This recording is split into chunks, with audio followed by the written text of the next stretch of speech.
buenas tardes, queridos amigos. Muchas gracias por permitirnos entrar en sus hogares otra vez a través de una entrega nueva de Medicina de Cuerpo y Alma. Hoy tenemos un programa muy especial.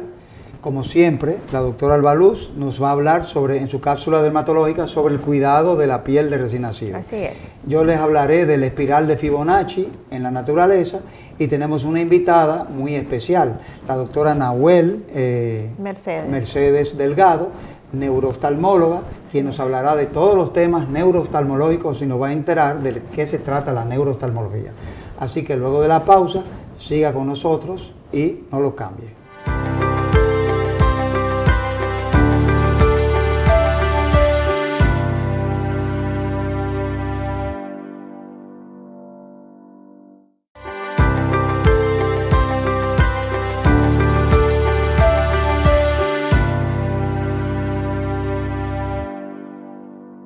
Gracias por estar con nosotros en Medicina de Cuerpo y Alma, y en la tarde de hoy vamos a hablar sobre el cuidado de la piel del recién nacido o de newborn skincare.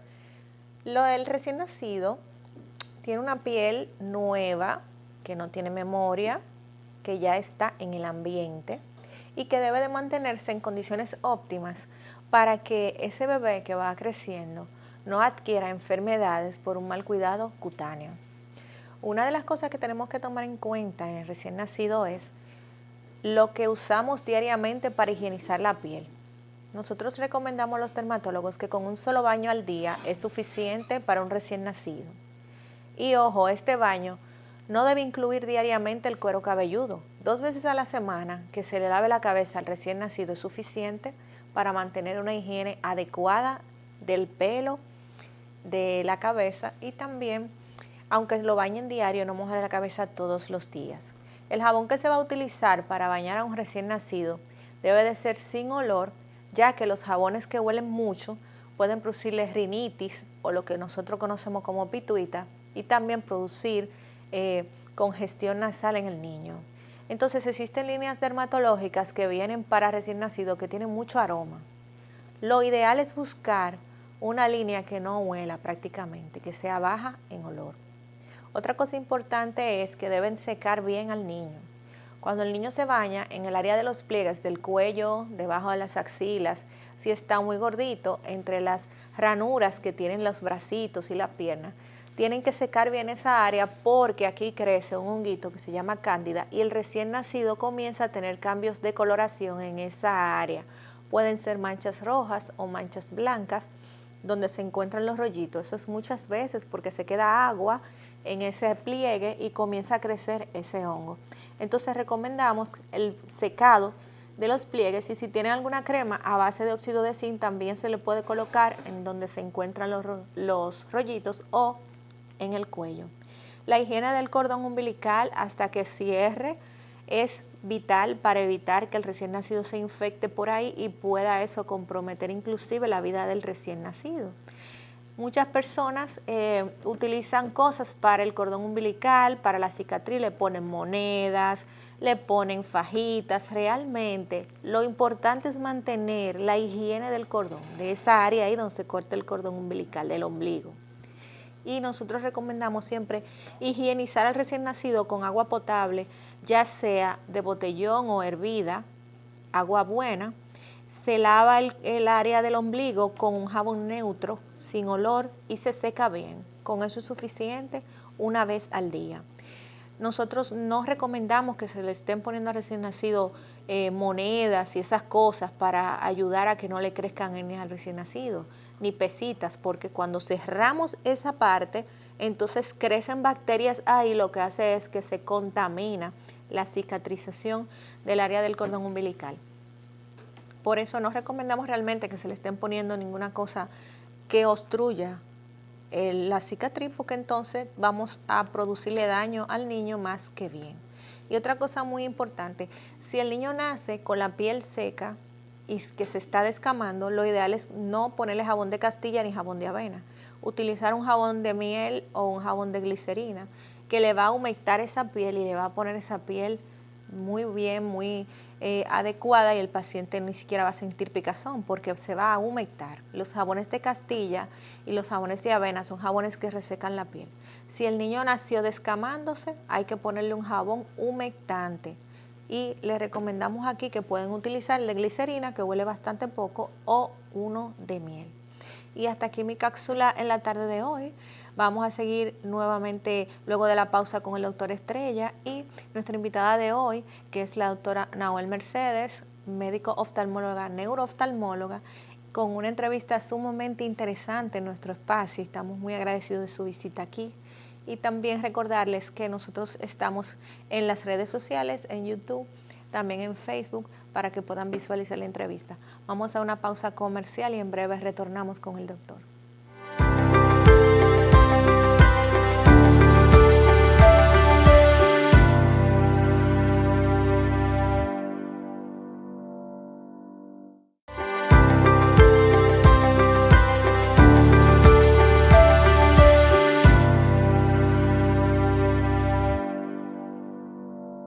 Siguiendo con nuestra programación, hoy tenemos nuestra cápsula acerca de los números de Fibonacci. ¿Quién era Fibonacci?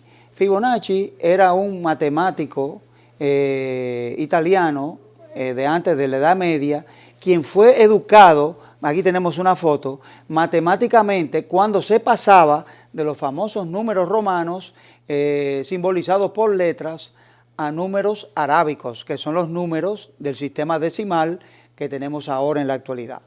Y él, este gran matemático medieval, anterior a Leonardo da Vinci incluso, y en los que Leonardo da Vinci basó muchos de sus dibujos, Fibonacci, Leonardo Pisano Fibonacci decía que el lenguaje del universo eran las matemáticas, o en otras palabras, que el universo nos hablaba a través de las matemáticas. Señores, y no dejaba de tener razón. La semana pasada hablamos de que el ábaco de las columnas dóricas era como el telómero de los cromosomas. Pues ahora yo les digo una cosa, que la voluta, que es aquella bolita espiral que tiene la columna del tipo jónico, es nada más y nada menos que un espiral de Fibonacci, donde el próximo número no es más que la suma de los números anteriores y se basa muy parecido a un sistema que no es binario, sino que va de uno en uno y está basado también el sistema cuántico de las computadoras. Pues este artefacto, este espiral de Fibonacci llamado el espiral dorado, y aquí vemos cómo se reproduce en la naturaleza, cómo nos habla en la naturaleza a base de los números, de las matemáticas. Desde la Vía Láctea, que es el último dibujo, comenzando en la forma como está un feto humano, un huevo humano encorvado, y está basado responde al espiral de Fibonacci. La forma como un calamar o un pulpo envuelve sus tentáculos, la forma como un caracol desarrolla sus revoluciones y la forma como las semillas del girasol, incluso la parte de la corona de una piña, va saliendo. Ahí tenemos un huracán en la penúltima gráfica y por último la Vía Láctea. Señores, hasta la Vía Láctea, la figura que corresponde es nada más y nada menos que un espiral de Fibonacci, donde los dos números anteriores, la suma de los dos números anteriores, da el número proximal. Ahí tenemos también en el cuerpo humano cómo todas las estructuras circulares, curvas, se corresponden con el espiral de Fibonacci. El pabellón de la oreja, donde empieza a desarrollarse y va ejerciendo una evolución a través de el espiral de Fibonacci. ¿Puede poner la otra, por favor? También ahí tenemos el lóbulo de la oreja, como se corresponde con el espiral de Fibonacci. La otra gráfica, por favor.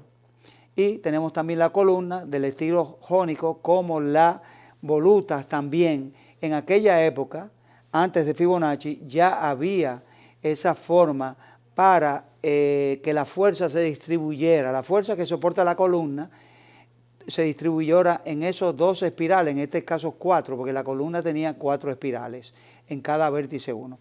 Y hasta aquí, mire, hasta la forma de el crecimiento del remolino del pelo en el cráneo humano se corresponde con una espiral dorado de Fibonacci.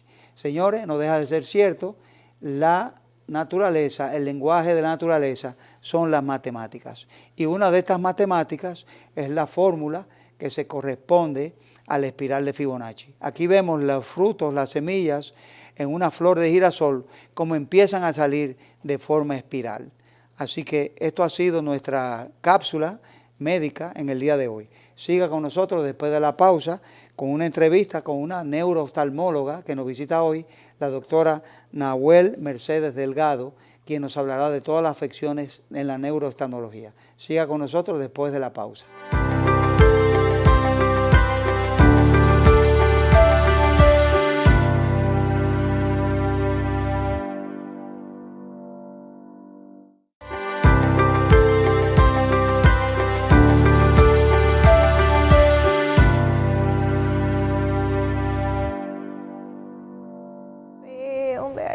Muy buenas tardes, gracias por seguir con nosotros en nuestra tercera sección y tenemos como invitada especial a la doctora Nahuel Josefina Mercedes Delgado, quien es médico oftalmólogo especializada en neurooftalmología, quien ha venido esta tarde a ilustrarnos sobre todas estas patologías que están dentro del rango de la neurooftalmología. Buenas tardes, doctora, gracias por aceptar nuestra invitación. Buenas tardes, doctor. Para mí ha sido un placer inmenso antes de empezar, ¿verdad?, esa conversación con ustedes, de mucho agrado. Me siento muy bien entre ustedes y gracias por la invitación. Y gracias también por venir. A nosotros un placer, doctora, que por fin podemos traerla a nuestro espacio. Claro. Ay, porque teníamos mucho luchando conmigo cuentan. A visitarnos. Conmigo cuentan. Doctora, cuando nosotros hablamos de neurooftalmología, ¿a qué se refiere eso? ¿Qué parte de su especialidad abarca eso? Vamos a aclarar primero, doctora Alba, que hay que ser oftalmólogo antes de hacer la especialidad de neurooftalmología. Y ya siendo oftalmólogos, entonces nos subespecializamos en aquellas enfermedades oculares propiamente del ojo, valga la redundancia, que tienen o involucran el sistema nervioso central y los músculos extraoculares. Esto significa que nos vamos a dedicar netamente a todas las condiciones que afecten visión, que estén a nivel cerebral y que tengan que ver con el movimiento de los ojos. Wow. Así es. Es increíble, sí, sí. Bueno, comentábamos antes de empezar el programa que la oftalmología, a pesar de lo pequeño que es el ojo, aunque eso no quiere decir que no sea complicado, porque posiblemente el ojo sea el órgano más complicado que tiene el organismo humano, pero tiene una cantidad de subespecialidades enormes y una de ellas es la oftalmología, la neurooftalmología, que trata de las afecciones, de la transmisión de la visión al cerebro y de la interpretación que le da el cerebro y a la parte ocular, de movimientos oculares y todo eso. ¿Cuáles son las enfermedades más frecuentes que ustedes ven dentro de su área, doctora? Bueno, vamos a hablar en esta última semana, por ejemplo, o en pandemia, post-COVID, ¿verdad? Las migrañas. Las migrañas ocupan un lugar sumamente importante en pacientes post-COVID, como ya se ha descrito que está esta enfermedad involucrada con las complicaciones tardías del COVID. También pacientes con defectos en el nervio óptico, ya sea por papiledema, que es edema del nervio óptico bilateral, neuropatías ópticas isquémicas, neuritis ópticas, que son comportamientos de enfermedades que tienen manifestaciones oculares, pero que nos dicen a nosotros que hay un comportamiento sistémico que investigar. Sí, muchas personas se quejan de dolores de cabeza después del COVID, doctora. Y Así a veces es. son dolores de cabeza tan fuertes que la gente no ve y dice, no, la luz me molesta. Es importante saber que no todo dolor de cabeza es por falta de gafas, pero sí un paciente con dolor de cabeza debe ser evaluado por un oftalmólogo para que descarte que usted no demande unos lentes correctivos, porque si bien están involucrados los defectos de visión, ya sea lejana o cercana, para ver, también hay otras condiciones que pueden generar dolor de cabeza. El estrés emocional, el estrés físico, el estrés espiritual, el estrés económico de toda índole, pero no olvidando que hay que descartar primero todas las enfermedades sistémicas de base que digan que el paciente está bien, y por último entonces la migraña, por ejemplo, que hacemos una resonancia magnética y es el típico paciente que va a tener el reporte normal, pero tiene clínica de dolor de cabeza, entonces el que se beneficia de que de repente moderar la dieta, y consumir más líquido, hacer ejercicio, dormir más tiempo, descansar, o no solamente dormir más tiempo, sino que las horas que dedica a descanso sean real descanso, y así eso ayuda a que los músculos, ¿verdad?, descansen un poquito y nos ayude con el tratamiento de la migraña, por decir alguna de las enfermedades nada más. Entonces, ¿podemos decir que la migraña ya se puede considerar una secuela del COVID? De hecho está descrito. Está descrito que pacientes que hayan sido ingresados o no, hospitalizados por el COVID, en terapia intensiva o no, dentro de las complicaciones a mediano o largo plazo están los fuertes dolores de cabeza. Esto podemos atribuirlo de repente al enclaustramiento que vive el paciente. Recordemos que es un paciente que se aísla, es un paciente incierto, es un paciente que tiene condiciones, ¿verdad?, sistémicas de repente importantes, otras no tan relevantes, y el paciente se asusta, el paciente cree que todo lo que siente es por el COVID, el paciente cree que se puede complicar, que se puede morir, porque fue lo que nos vendieron al principio, es lo que todos recordamos desde que empezó esto, que si te daba COVID, te morías. Entonces creo que también ese factor emocional tiene mucho que ver. Con la migraña. Pero claro que sí, claro. En el contexto del COVID, claro. Porque sabemos que la migraña tiene que ver con la alimentación. Hay pacientes que deben, o sea, hay que saber que la migraña no se cura.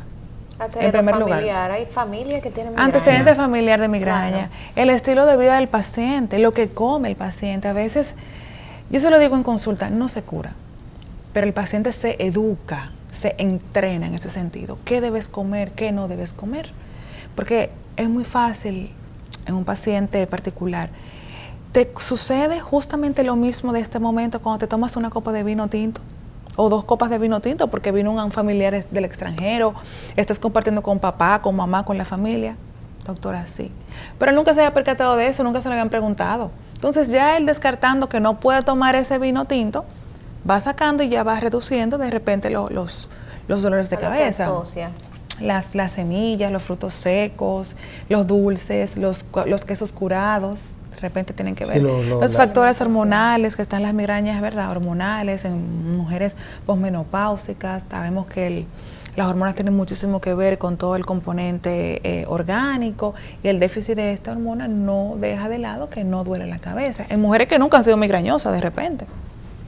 Doctora, la oigo hablando de cefalea y me acuerdo de una entidad bastante curiosa que es el escotoma cintillante, sí, donde los pacientes ven esa nimita, esa estrellita blanca, la crisis dura de 19 a 20 minutos, y que ustedes los oftalmólogos le llaman cefalea sin cefalea, porque es un prodromo de los migrañosos, pero en algunos pacientes ocurre solamente el escotoma, que es bien curioso, y en internet se pueden ver varios de esas escotomas. Les digo porque yo mismo una vez tuve en investigación porque me daban muchos escotomas, y era porque comía mucha comida en conserva, los picles y cosas de esas que tienen muchos nitritos y esas cosas. Exacto, y los nitritos están altamente vinculados con los dolores de cabeza. Sí. Y si los pacientes, eso se llama llamadas auras visuales, es lo que le avisa al paciente que le va a doler la cabeza.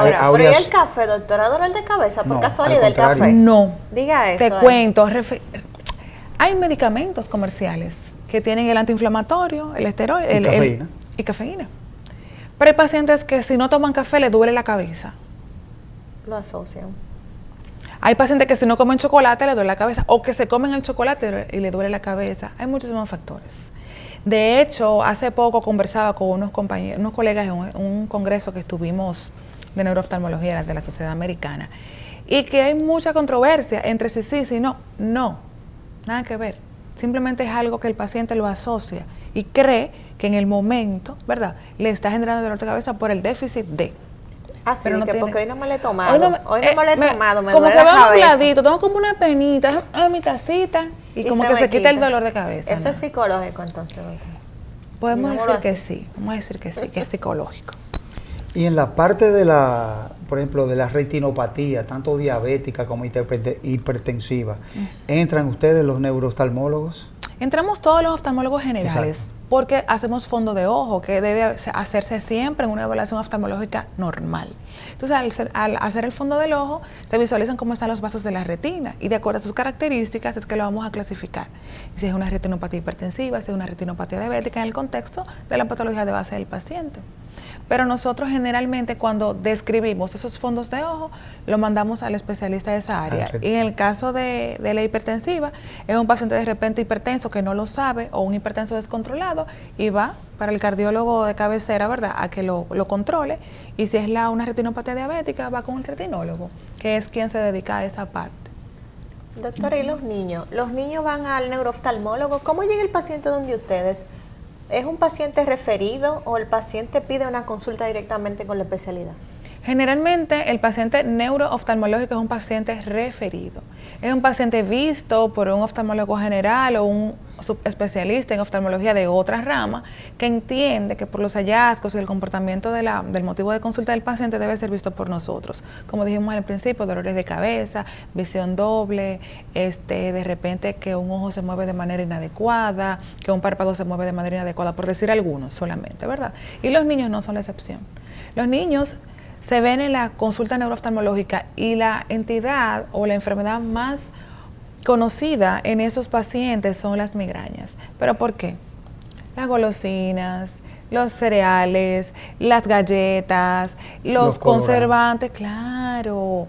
Son niños que 1, 2 al día, Coca-Cola, por decir un nombre, ¿verdad?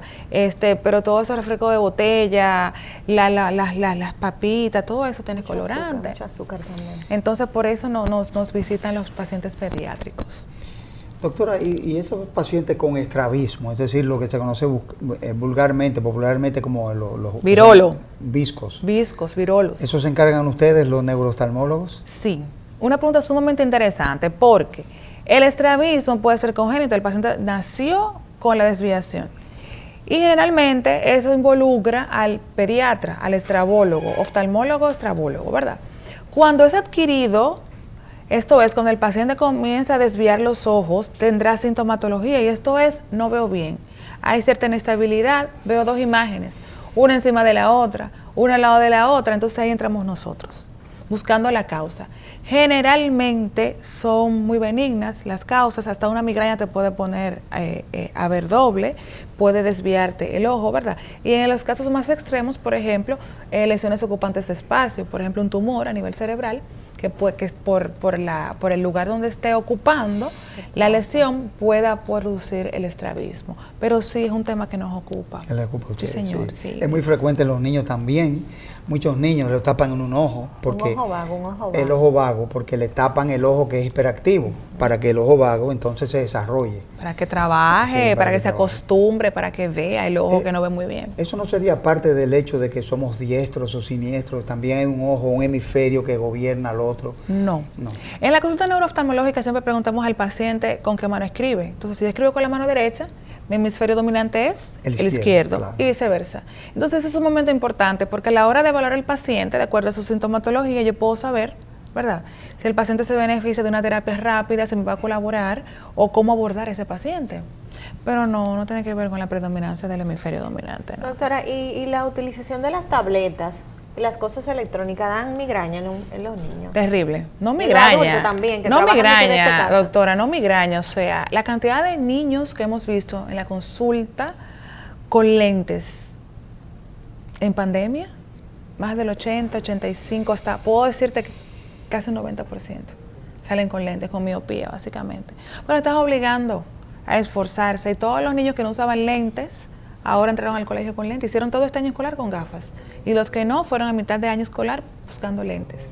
Y es que es nuestro nuevo estilo de vida. Era la única forma que teníamos para poder mantenernos informados, para poder seguir con nuestra vida normal, o lo más parecido a la normalidad. Y ya sean los celulares, las tabletas, diferentes tamaños, ¿verdad? Y el uso y abuso de los mismos, claro, migraña, ojo seco, no podemos dejar de mencionarlo, hasta visión doble por cansancio, ¿verdad?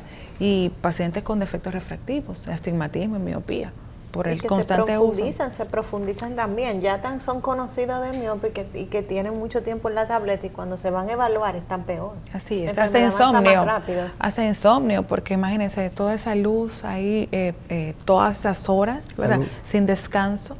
Ya a la hora del descanso el cerebro entiende que todavía está en actividad y no puede descansar bien el paciente, ya sea adulto o niño. No sintetizan ni melatonina ni oxitocina. Nada, porque hace falta la oscuridad. Exactamente, para que eso pase. Entonces, como estamos con la tableta, el teléfono, eso de apagar las luces, quedarnos en penumbras en la habitación, eso es eso debe ser fatal. no debe hacerse por lo que conversa el doctor. Y esos dispositivos electrónicos despiden un tipo de radiación bastante perjudicial. Antes eran las televisiones viejas que despedían una especie de rayos X por el efecto Compton. Sí, y ahora esto despiden la luz azul. Que de hecho tenemos lentes, ¿verdad? De distintas marcas, exacto, con filtro de luz azul, para ayudar a los pacientes con este efecto adverso. Y eso es verdad, doctora, porque eso se lo ofertan cuando uno va a sacar unos lentes, de que pone, pone el protector, tiene porque protege al niño. ¿Eso funciona de verdad? Claro que sí, tiene sus aportes, realmente los tiene. Y te puedes documentar, o sea, si comenzamos a hablar de eso, nos fuéramos toda la entrevista hablando de ello, pero te puedes documentar. Hay publicaciones a nivel mundial muy serias con respecto al reporte del uso de lentes con filtro de luz azul. Y se hablaba también de una entidad que es el nistagmo. Sí. Los pacientes con nistagmo, eso entra dentro de la Pero claro que sí, que es el movimiento involuntario de los ojos. De los ojos. Que puede ser congénito también, al igual que el estrabismo, el paciente puede nacer con el movimiento involuntario. Los pacientes, por ejemplo, que los ojos se mueven solos. Los albinos. Ajá. ¿Verdad? Los vértigos, hay vértigos que vienen. Los albinos, por ejemplo, tienen nistagmo, pero sabemos que todo eso es por el factor melanina de estos pacientes. En el caso de que es adquirido, eso nos habla de un tumor en fosa posterior, en región occipital. Sí, señor. El nistagmo, la inestabilidad, el vértigo, el mareo, tenemos que investigar fosa posterior. Del cerebelo. Eso es correcto. Exactamente. Fosa posterior, hay que investigar en estos pacientes. Cuando es de nuevo, el paciente se queja. El paciente viene porque ve mal, porque no puede estar de pie adecuadamente, porque tiene que tapar un ojo, porque no hay estabilidad. El paciente por la puerta te dice... Incluso los mismos escotomas tienen mucho que ver con la corteza occipital. Creo que se llama el núcleo de Westphal. Edinger-Westphal. Edinger-Westphal, sí. Que ahí es donde se refleja la imagen que está en la retina. Es el núcleo realmente donde llegan todos los estímulos de una retina y la otra, ¿verdad? Para devolverse al hemisferio contralateral, y si está adecuado ese núcleo, si está sano, si no hay alteración en ese nivel, entonces podré tener entonces una imagen perfecta. Si hay distorsión en la imagen, entonces nos encargamos a qué nivel se encuentra. A propósito de eso, con la modernización de los dispositivos electrónicos, de las pantallas, todo eso, he visto unos documentales que le insertan unos dispositivos electrónicos para reproducir esa imagen en el núcleo de Edinger-Westphal a los pacientes que son no videntes. Eso se habló hace mucho tiempo, no sé si recuerda también con respecto al dispositivo. Anterior a ello, de hecho fue un oftalmólogo venezolano de renombre, el doctor Fernando Arévalo. Está hoy en Abu Dhabi, creo, ejerciendo. El doctor es una estrella y fue el primero que habló y nos aportó bastante con respecto al ojo biónico. No sé si usted lo pudo leer, que fue primero que el dispositivo en los ojos no videntes, para tratar de transmitir para ayudar a este tipo de pacientes. O sea, como el ojo no mandaba esa señal, por un dispositivo electrónico se les reproducía la... Exactamente, desde el ojo biónico, el dispositivo, hay hasta lentes especiales para esos pacientes con baja visión u ojo ciego. También hay hoy en día muchísimas técnicas por las cuales el paciente no puede, como les digo en consulta, neurooftalmología ve pacientes con muy baja visión. Es un paciente que ve muy poco, un paciente que de lo poquito que ve oscuro, y me dedico un momento importante de la consulta a darle alivio, a darle paz en ese sentido, y hablarle de toda la tecnología que existe, que lamentablemente por nuestro país, ¿verdad?, que entra en el grupo de los países en vía de desarrollo, no podemos tener esos equipos, o que son muy costosos. Y son personalizados. Son personalizados, entonces el paciente no puede viajar, el paciente no tiene los recursos para comprarlo, pero siempre les digo que existen, que hay gente trabajando en ello para que les ayude en ese sentido. Tan importante que es la visión. Hermoso, el ojo es hermoso. No, es muy importante. Y yo le digo a los pacientes, por ejemplo, doctor, en este momento, cierre sus ojos un momento. Así le digo yo a un paciente cuando me dice que le estamos tomando la visión, me dice, no veo, estoy ciego. Ya va, o sea, ves las grandes, ves las medianas, las que no ves son las pequeñitas. Cuando me dicen, estoy ciego, con una miopía muy poquito, un astigmatismo muy poquito, le digo, ok, perfecto, cierra tus ojos un momento. Ay, ay, y se asustan, entonces más nunca me dicen la palabra ciego. Ay, yo no voy a decir así ya, porque yo soy... entonces cada vez que, como un aporte, ¿verdad? Claro, ustedes se lo dicen, como que cierra tus ojos un momentito. No vamos a decir eso. Yo siento el frío, siento que hay personas a mi alrededor, siento los olores, pero no veo el entorno, no veo los colores. No disfruto de usted, de la doctora, de la mesa hermosa. Es difícil no ver. Es muy difícil no ver realmente. Ahora que usted habla de eso, cierre los ojos. Hay una entidad que debe ser terrible a alguien que le pase eso. Debe ser muy terrible, que es la maurosis fugaz. O sea, perder la vista por 5 minutos, por 1 hora, debe ser una cosa terrible. Porque el que nació ciego, bueno, se va acostumbrando y usted ve los ciegos ya educados. Hay apoyos con para el bastón eso. Y eso. Nunca han visto la luz, nunca han visto nada. Pero aquel que veía y pierde los ojos, pierde la visión, debe ser algo terrible. ¿Cuáles son las causas principales de amaurosis fugaz? Eso es la pérdida transitoria de la visión. De la visión. Muchos pacientes o en la población se asocia a un momento de migraña. De repente son pacientes que pueden, su aura, lo que le avisa que le va a doler la cabeza puede ser este síntoma, ¿verdad? Que el paciente se le vaya la luz, como dicen en la consulta, así por unos minutos, pero luego regresa. También hay que descartar en esos pacientes trastornos en las carótidas, ¿ok? Todo lo que es vasos cervicales, ¿ok? Donde ellos se bifurcan desde el corazón hasta todo el trayecto que hace a nivel cervical y hace su bifurcación a nivel central, hay que investigarlo. Estos pacientes son candidatos a que se vean por un cardiólogo, siempre se les hace ecocardiograma, electrocardiograma, ¿verdad? Doppler carotidio, ¿verdad? Para descartar que no haya ningún trastorno a nivel de los vasos cervicales que puedan justificar la maurosis. O sea que son accidentes, vamos a decir, cerebrovasculares tanto de las arterias como de las venas. De las venas. Del ojo. Creo que la trombosis de la vena de la retina se recupera más fácilmente que la trombosis arterial de la retina. Así es, porque hay mecanismos, hay tratamientos, hay gotas, hay inyecciones para estos pacientes. Sin embargo, para la arteria es un poquito más difícil. Sí. Bueno, y estamos aquí en nuestro programa Medicina de Cuerpo y Alma. Vamos a una pausa comercial y en breve retornamos con nuestro programa.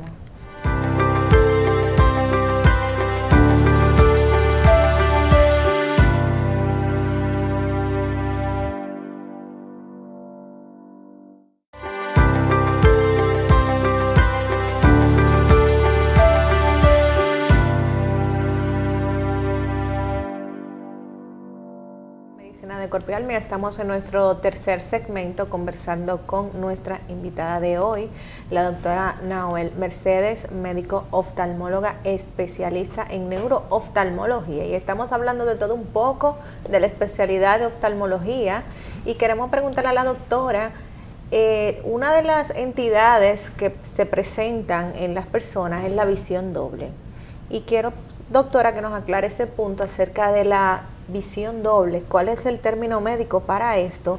¿Y qué puede hacer que una persona que de repente estaba muy bien, veía muy bien, está viendo doble? Así es, doctora Alba. Le cuento que si el paciente de repente comienza a ver doble es un motivo de consulta, ¿verdad? Al médico de cabecera por vía emergencia. Porque esto pasa porque hay un imbalance muscular. Tenemos músculos extraoculares que se encargan de mover los ojos de esta manera, ¿verdad? De esta manera y de esta manera. Cuando se interrumpe este mecanismo, entonces que está la visión doble.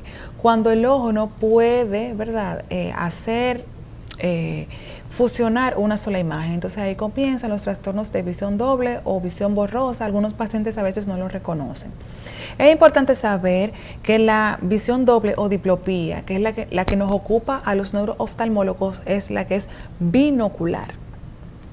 Porque si es monocular, esto es, si es solamente un ojo, hay que descartar que el paciente necesite lentes. Es un paciente que ojo seco, por ejemplo, es un paciente que tiene un tipo de catarata que le puede estar produciendo esa visión doble o distorsionada.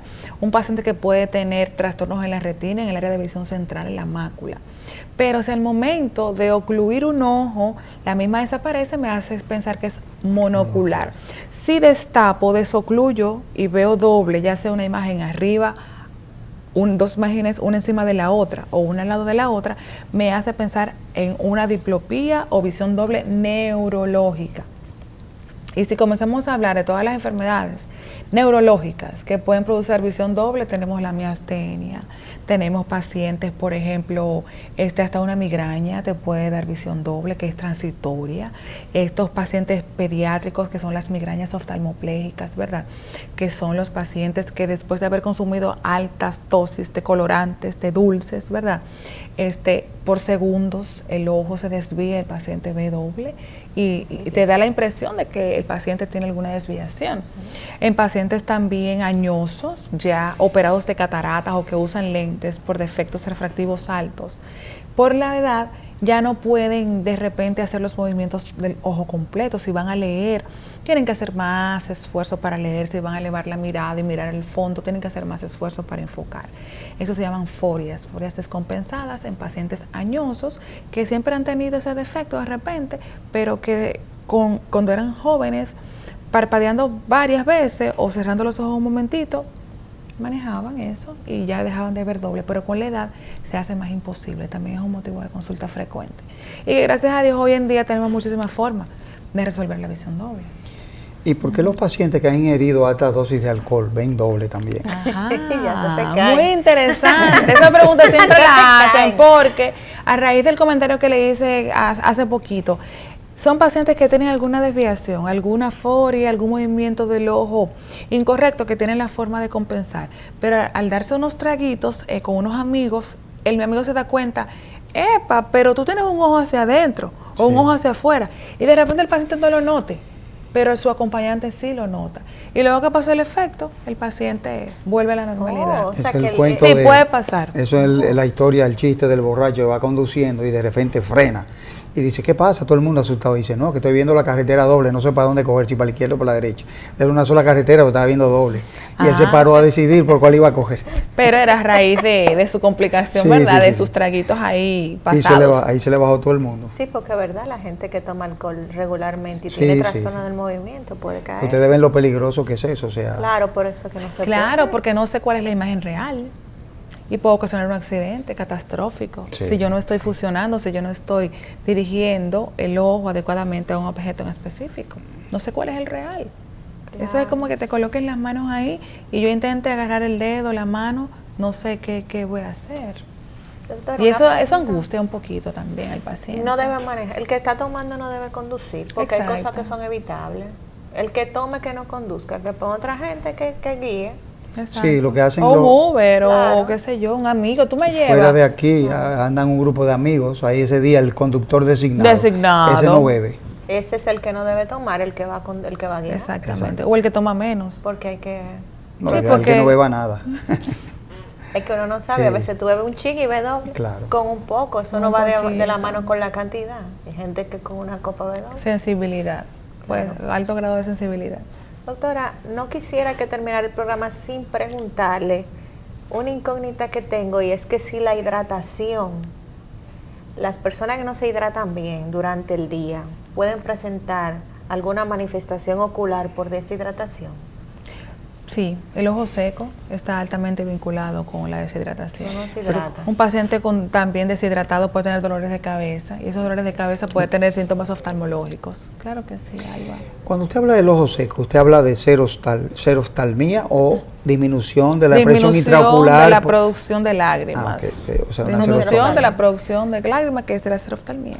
Doctor, y con el polvo del Sahara, el supuesto polvo del Sahara, que hay tantos casos de personas que se están quejando de que le pican los ojos, de que tienen conjuntivitis. ¿Eso es verdad? Que en este tiempo, que supuestamente estamos invadidos por ese polvo, ¿hay manifestaciones? ¿Usted tiene pacientes que acuden por eso? Claro que sí, sobre todo los pacientes pediátricos, los pacientes muy atópicos, los pacientes asmáticos, los pacientes que siempre tienen, ¿verdad?, trastornos alérgicos.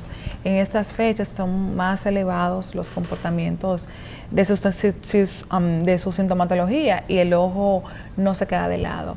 Y en este sentido, mi recomendación más sana, saludable, lo más barato que puede hacer usted es, número 1, no rascarse el ojo.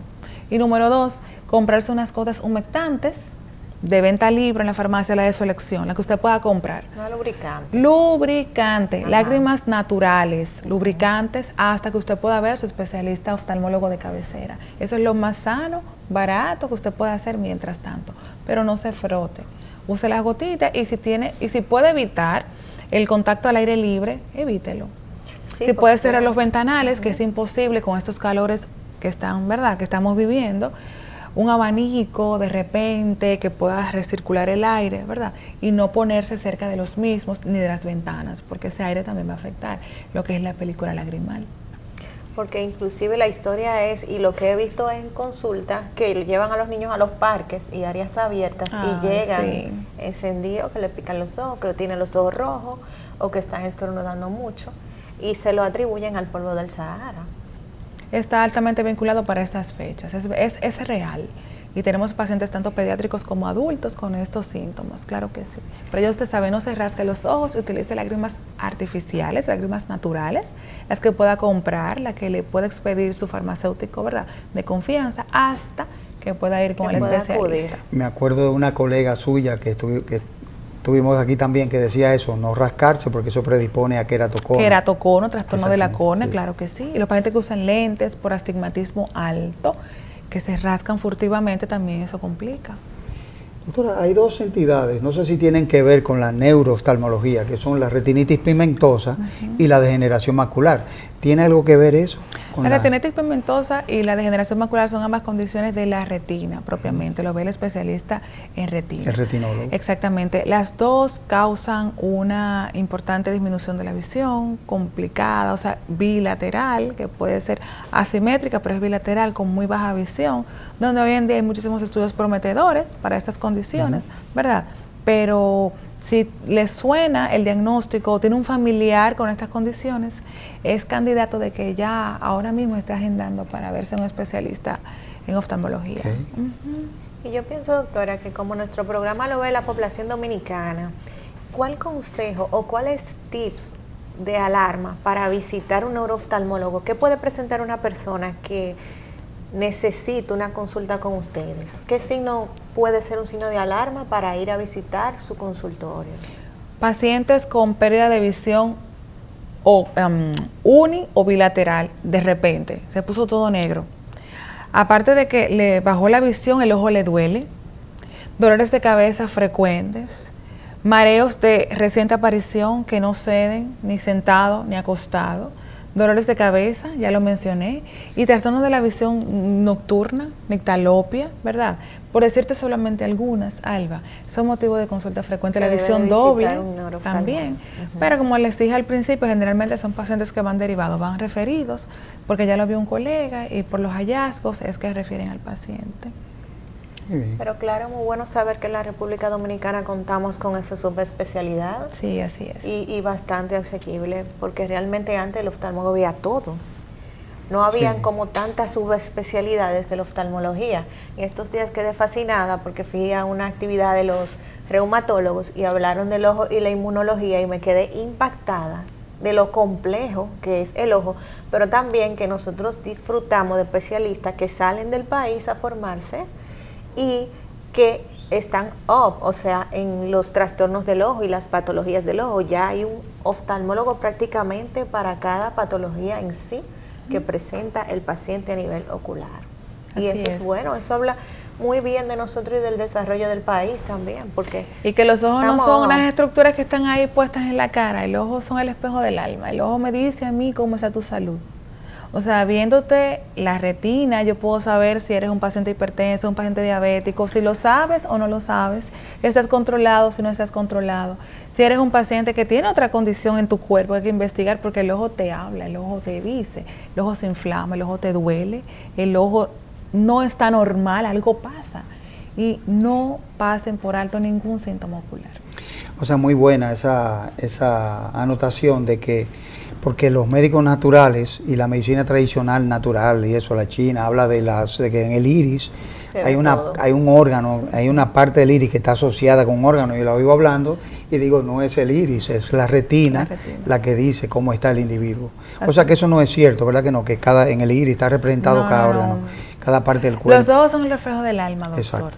Si usted va a su oftalmólogo y le hacen su evaluación completa, van a saber si tiene alguna otra enfermedad que tengan que investigar. Y generalmente las enfermedades oculares no dan síntomas hasta no ser muy tarde. O sea, por más mínimo que usted entienda qué es lo que está pasando, consúltese. Yo entiendo que sí, que si el paciente tiene una condición de base que también nosotros sabemos que afecte el ojo, no tenemos que esperar que el paciente venga asintomático. Un diabético, por más controlado que esté, debe tener su consulta oftalmológica programada, al igual que el nefrólogo. No hay que esperar que el paciente venga viendo doble o viendo menos para entonces nosotros decir, vaya al oftalmólogo. No, porque... Crear conciencia en ese sentido, en educar a nuestros pacientes, en ese tratamiento multidisciplinario que beneficia realmente a nuestro norte, por lo que estamos aquí, por lo que ejercemos, por lo que nos levantamos todos los días, así cansados, con sueño, todas las cosas adversas que podamos presentar, pero tratando de dar ese día a día el A+ para ese paciente. Él te lo va a agradecer a futuro. Doctor, y además que la gente como que se adapta. Las personas ven muy bien y de un momento a otro dicen, no estoy viendo muy bien, pero duran para ir a chequearse mucho tiempo y se adaptan al no ver bien. Hay gente que se adapta a no sentirse bien. Cosa que está muy mal. Cosa que al final va a traer un problema. Porque si usted, después que cumple 40 años y no ve de cerca, y no ve, no se lo acerque, vaya al médico a ver qué es lo que pasa. ¿Por qué no estoy viendo? Así es, Alba. Así es. Me acuerdo en la semiología, había una carta, ¿se acuerdan? En los libros de semiología había una carta, un diagrama donde se veían las hemianopsias, o sea, la pérdida de la mitad del campo visual, tanto central como periférica, por trastornos y tumores que presionaban el quiasma óptico, o prequiasmático o posquiasmático. Exactamente, que de acuerdo al defecto del campo, sin hacer un estudio de imagen, ya sea tomografía o resonancia, yo sabía dónde estaba la lesión. ¿Dónde estaba la lesión? Eso en el caso de tumores de la hipófisis, tumores de óseos, linfomas del... Glioblastomas, meningiomas, claro que sí. Doctor, ¿y una condición oftalmológica puede contraindicar que una persona maneje? Claro. O sea, una persona que tenga un problema ocular puede hacer que esa persona esté contraindicada de que maneje un vehículo. Un glaucoma avanzado, por ejemplo, el paciente no tiene visión periférica, esa visión es tubular. El paciente ve por el centro, lo que está enfrente solamente. Ese paciente no puede manejar. Un paciente diabético descompensado, que ya tenga daños, ojo, ser diabético no es sinónimo de que usted va a tener daños en el ojo. Ojo, importante. Si usted no se cuida, si usted no va a sus chequeos periódicos, si no utiliza su tratamiento, puede ser que se complique su retina. Y una vez afectada la retina por diabetes, también tiene compromiso de la visión. Y ese paciente tampoco puede manejar, por ejemplo. Por decirte algunos. Sí. Imagino que sí.